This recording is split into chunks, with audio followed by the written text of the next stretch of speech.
Wilson's Bird of Paradise was first named in the 19th century by Charles Lucien, a cousin of Napoleon, who chose a unique scientific name to reflect his own ideas and not royalty.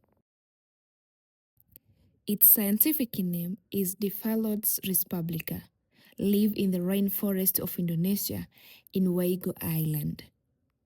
One of the most colorful and unique birds in the world. Do you know what is so special about this bird? The male has a bright blue head, green body, and yellow mantle feathers, unlike almost any other bird on the earth.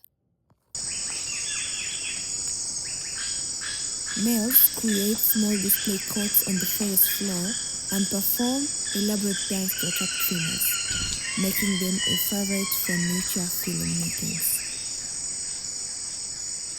This species gained a worldwide fame when David Attenborough's BBC team filmed its courtship behavior in 1996, revealing its strange and beautiful mating rituals.